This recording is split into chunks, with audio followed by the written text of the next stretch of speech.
On this special episode of Under the Radar Michigan, we're in Southwest Detroit for food, culture, and community. We'll show you how soup can bring change, a coffee shop can connect, and how people who live here define who they are.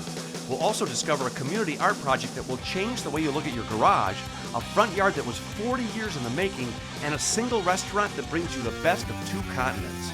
Get ready to explore the cool people, places, and things that make Michigan a great place to be.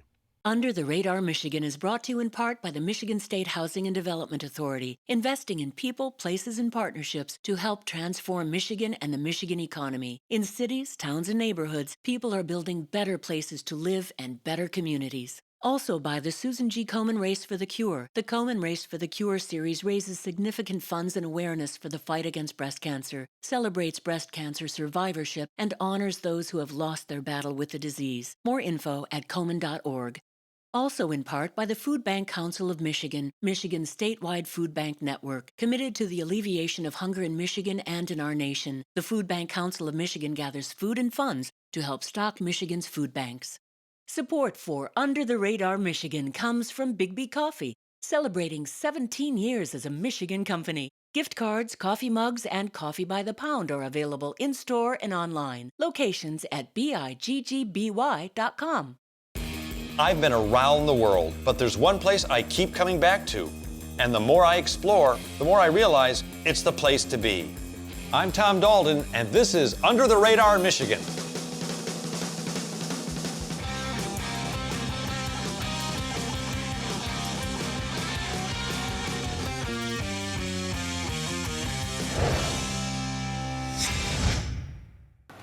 Food, culture, and community. To me, that defines Southwest Detroit. And if you're wondering where it is, well, it's right in this area, right about here. Southwest Detroit continues to be one of Michigan's most diverse communities. Detroiters from a dozen different cultures live, work, and play here, all with a unified plan to grow and prosper. These are passionate people who love to share their culture with food. They're also politically active, community-minded, and full of energy and hope for the future.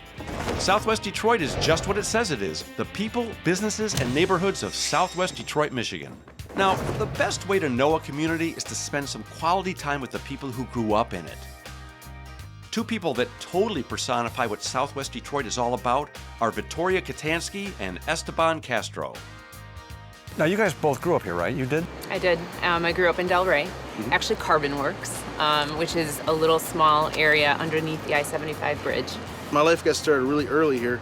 I was already walking to my own school, and I was going up to the store for my mom, and I got to keep the change if an ice cream truck came by. So I got started early in life, and I used to think, oh, well, it was a detriment to live here. I come to find out that I actually was, employed earlier, engaged in things earlier, and I mean, that's great for any kid. I think anyone can agree with that. I always said that was like our little dream here when we were growing up in the 90s to, I'm going to move away, and there wasn't nothing wrong with that. No one said, oh, you don't have to do that.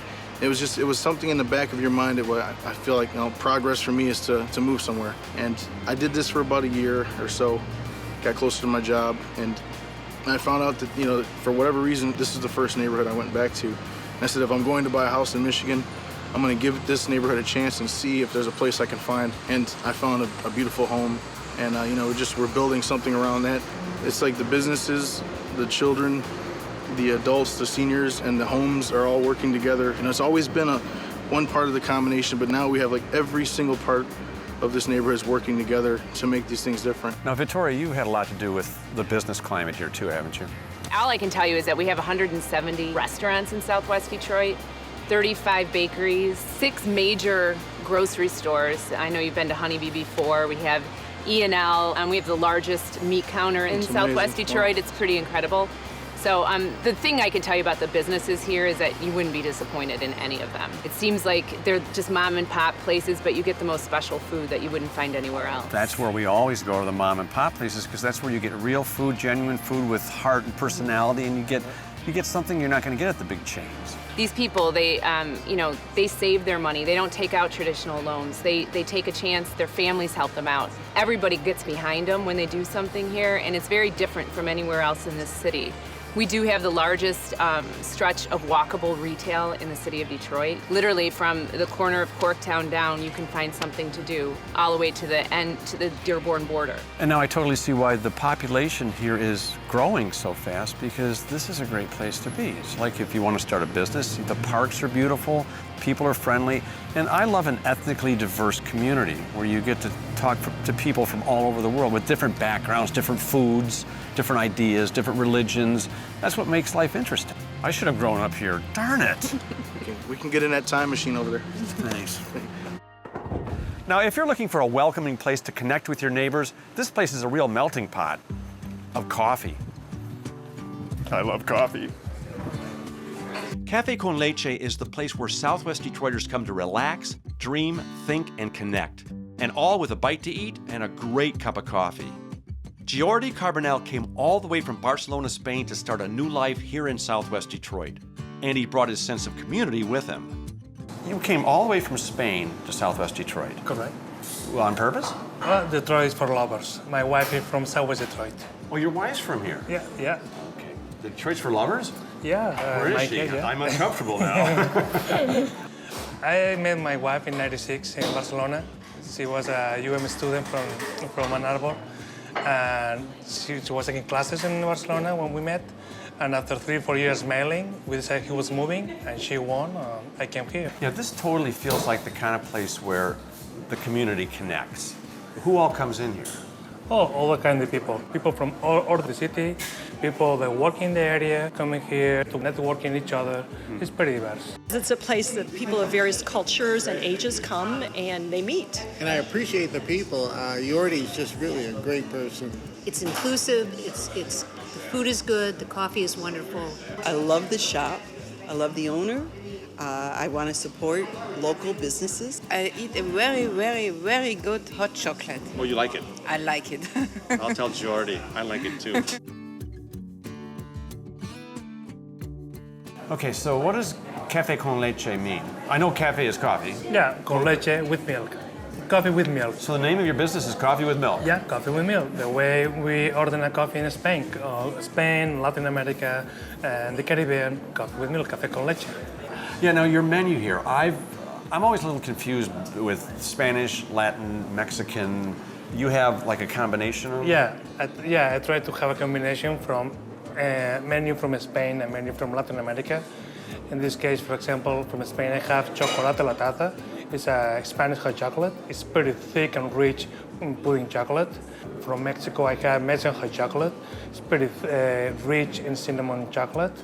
Champurrado is another drink from Mexico. Well, I may not know how to order coffee in Jordi's language, but there's no doubt that he and Cafe Con Leche are speaking a language that Southwest Detroit is listening to loud and clear. What do you love about this community? The city feeling. Still, you can see people walking the streets. You can see in all parts of Detroit. This is one of the neighborhoods because you have the service, you have the pharmacies, you have the banks, you have the college. Now you have the coffee shop. So all this feeling is remembering me to Barcelona. When businesses like Jordi's come in, he raises the bar for the quality of business that comes. With the quality of food, the coffee, the interior, it shows that this neighborhood has unmet need for retail and high quality retail, that people are willing and wanting to come enjoy a place like this, spend their money here and support the local business. This is my favorite community in Detroit, hands down. So if you haven't gathered by now, what we're finding in Southwest Detroit is a borough filled with people who take pride in their community. And by chance, we happened upon two of the most shining examples. Now combine art, a couple of green thumbs, and some good humor, and you've got the home of Ruben and Bertha Godinez, lovingly constructed to welcome all who visit. You know, I always appreciate people who take pride in their property, but you two deserve a gold medal. Where did you get all this stuff? Garage sales. Garage sales? Yes. Seriously? I travel all over the state at garage sales. How long have you been collecting this? About 47 years. All this that you see here is my wife and I and my kid have a lot to do to it too. Who does all the work? Both of us. Oh, he says you do all the work. Yes. The place is set up, it's like a Disneyland of eye candy. Believe me, the kids ask me how I do it. I said, this is a puzzle. Whatever I find, I bring it and put it someplace that fits. something have to fit someplace. But there's an art to that. I would just put it someplace and it would look like I just put it someplace. But the way you set this up, it's beautiful. I mean, the neighbors must love it. Well, the neighbors and the kids that come through here too. A lot of kids come through here and stand over here and admire it. And I bring them in sometimes so they can appreciate what they're looking at. Let me talk to the one who did all the work. You must have pride in your neighborhood, obviously. Yes, we love our neighborhood. You've been here, how long, 47 years in this 47 years. Would you do it the same all over again? Believe me, I will do it twice more. Yes, Twice more? Twice more. It's enjoyable, and believe me, I wouldn't change for nothing in the world. Any of this stuff for sale? Oh, let me see what I can sell. He's gonna find something. I got the garage full of stuff. Maybe I can find something for you to remember. You're here. interested. Yeah, if the price is right, it's gone. Oh Right? yes, oh yes. Well, the value I'd put on Ruben and Bertha's yard is priceless. It's full of both laughter and love for this great neighborhood. And that's something you just can't put a price on. You know, there are tons of great places to have dinner in Southwest Detroit. Now, the crew feels like Italian, but I feel like Mexican. So we decided on both. And where we settled is El Barzone. One restaurant, two continents. And it's all the handiwork of Norberto Garita, a chef trained in classical Italian who happens to be Hispanic and definitely loves them both. Is it that you like Italian food better than Mexican? Or why is it you serve both kinds of food? Well, my background is from Mexican. Yeah. And when I came to America, I started working with Italian. And I fell in love with Italian food. So you learned to cook Italian? Right, right. What's your most popular Italian dish you serve? On the Italian will be the viol milanese, the viol chop, and the pastas. You know, the pasta very popular. The stronzapredi, the cavatelli, the homemade raviolis, very popular. God, I'm half Italian. You know more about Italian food than I do. Do people order more Italian or more Mexican food? Actually, very even. One day I can sell more Mexican, and the next day I can sell more Italian. But it's almost 50-50. Well, I'll confess I've been here before, and your mole sauce, I've never had mole sauce like yours. I want to fill a bathtub with it. And the mole that we make, which is the mole poblano, is 20 ingredients in the mole. It takes us about 2 days to make all those processes. Norberto must be doing something right because he's growing, hiring, expanding, and serving more great food than ever. A place like yours, I mean, because you've opened a business in your own backyard, you're creating jobs for people here. Well, that's another point, you know, like I tell everybody, you know, whoever comes here, they have to love it because they have to take care of the customer, they have to focus on their customers. And my goal is, if I have business, I will have more job for more people. If I don't have no business, I don't have no job. I feel very proud to have their own business here and living down here and bring people from the suburbs to have a good meal. Well, the food here is good because I live about a good hour from here, and I've been back 6 times. So you can tell that. It's not the tequila, it's the food. It's the food. So to all you suburbanites who are watching, next time you're in the mood for Mexican or Italian, head to Southwest Detroit and check out El Barzone. Food isn't the only thing that brings people together. There's also culture, community, and art. Eric Howard is the founding father of Southwest Detroit's Alley Project. So, did you grow up in this neighborhood? I did. Well, the house right there behind the main garage for the Alley Project is the house that my mom grew up in. So when I got older and got out of college, I bought it off my grandma. But I grew up about 6 blocks that way. Now tell me about the Alley Project, because like you said, it's in the middle of a neighborhood. It is, yeah. And so when you're here, actually, it's funny because being here filming, one of the issues that we always run into is there's airplanes, there's ice cream trucks, right. There's weed whackers, dogs. Yeah, there's dogs, there's neighbors. But you know, while that creates some issues for production, it absolutely contributes to what we have going for the Alley Project, and that's that it's authentic. It's a real community. It's in the middle of a neighborhood, and so I think that's one of the things that kind of keeps us under the radar too.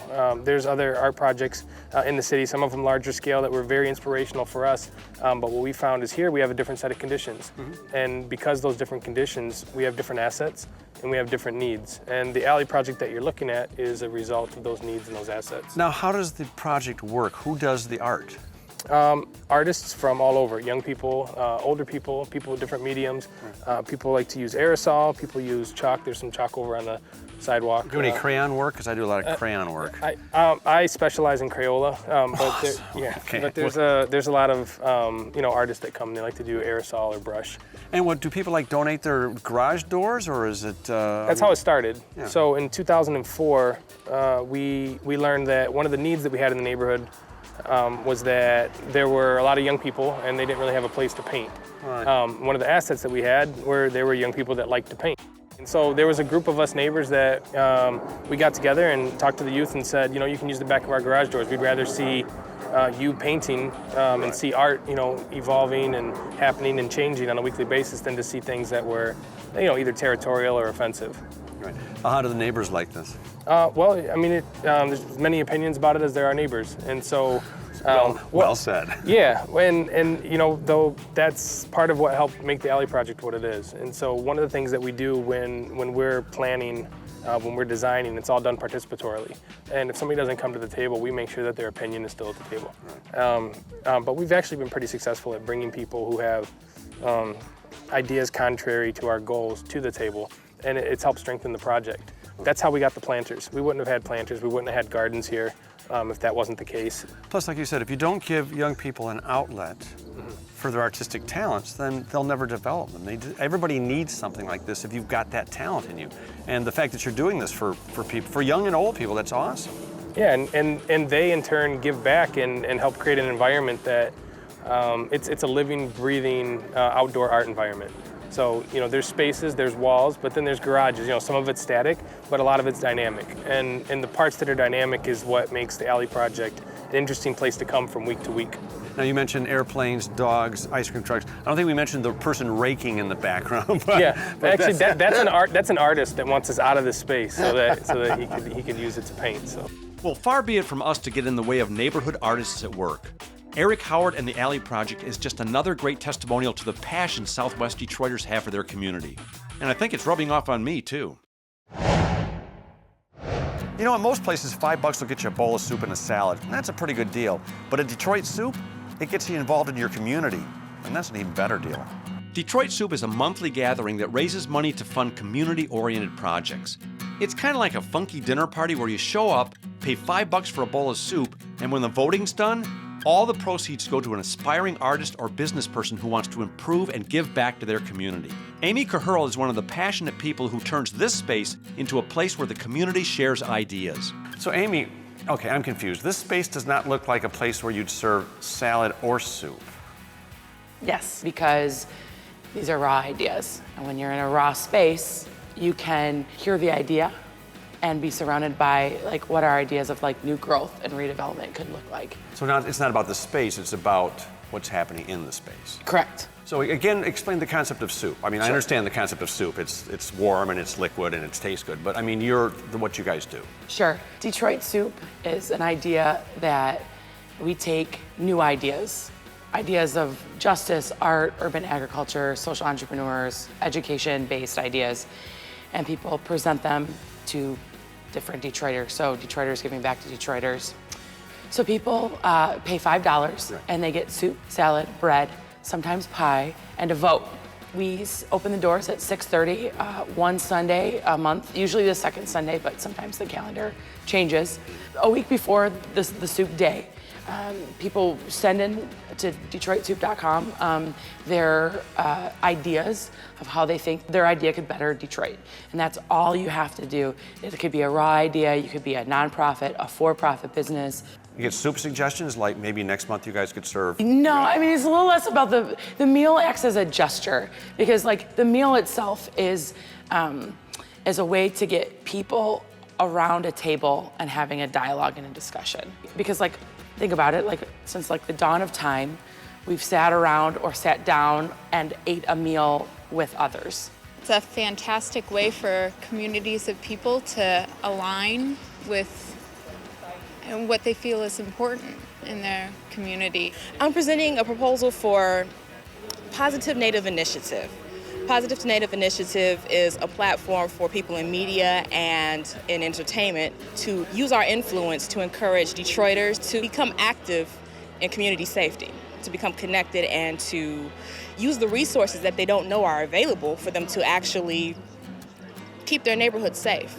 It's easy to talk about Detroit and how much we love it and how much it's changed and how great it is, but for a lot of those people, nothing has changed for them, and it's not great, and it's not happy. So I think it's really important to hear their stories and just kind of remember the context of where we're living and kind of the people we're working with. Because it brings people from the local community together to support local projects. And it's small scale, but they're all really personal, and I think it's a great concept. So what happens is that at 7:30, there's 4 proposals, and they stand up on a stage and they share for no more than 4 minutes. And then the diners get to ask the proposers up to 4 questions, a reflection, if you will. After that, we bring up all the people who made up food. So I'm not really a good cook. I'm not a soup maker. It's good to know. Yeah, right. But there's amazing Detroiters and restaurants in the city or new businesses who are food related who want to share their food or share their ideas or just want to cook for other people. And so they'll make the soup, they'll make the salad. Avalon Bakery donates their bread, and we just sit, and people will then line up. They'll either vote for the project they think best should deserve the $5 that's collected. No later than 9 o'clock, we have a winner. So it's democratic. Whoever has the most votes at the end of the night wins. Well, it's a great way to create community in your neighborhood. Absolutely. And to help develop your community. Yeah, to me, it's less about the money that's being transferred, though that's a really important element. And it's getting people together. It's getting people together and sharing their thoughts and ideas. So we've had people collaborate on projects together. When you meet at Soup, it's now breaking down barriers and walls. So we do the soup after the presentations because we live in a world where it's uncomfortable to talk to people that you don't know. And so when you have heard all these proposals, now as a stranger, I can just say, oh, what proposal did you like? And now I get to hear about your ideas of what would a better Detroit look like. And that is so subjective. And you're bringing in your ideas. And what we found, though, is people really vote around ideas that's based around another. So it's not just about me and like my idea, but I know that my idea reflects a greater, broader community, and we want to work together. So we've watched homelessness initiatives, park cleanups, urban farms being started. So anything from art to community projects to cleanups to anything. And all those things can conjoin too. So not just like an art project, but like art as it engages urban farming, and urban farming as it meets a social justice need, and justice as it engages like education, and education as it engages art. So nothing's just one cylinder anymore. Everything kind of reflects and engages with new ideas. Boy, you've pulled a lot of stuff out of just some soup, salad, and a piece of bread. We, as a culture of Americans, know how to sit, not even Americans, all over the world, we know how to sit around. And so that's a great way to bring people into a communal conversation. Bring people and then hence ideas together. Exactly. Well, our night at Soup was no exception. It was an incredible event filled with passionate Detroiters who came to eat, listen, ask, vote, and give back to their community. And when all was said and done, another grassroots project was off and running. If you like soup and you like Southwest Detroit, put the two together and there's nothing you can't accomplish. So now that we've told you where Southwest Detroit is, and we've introduced you to some of the great people who live, work, and care for this area so passionately, I think the only thing left for us to do is, well, tell you to come down and explore it for yourself.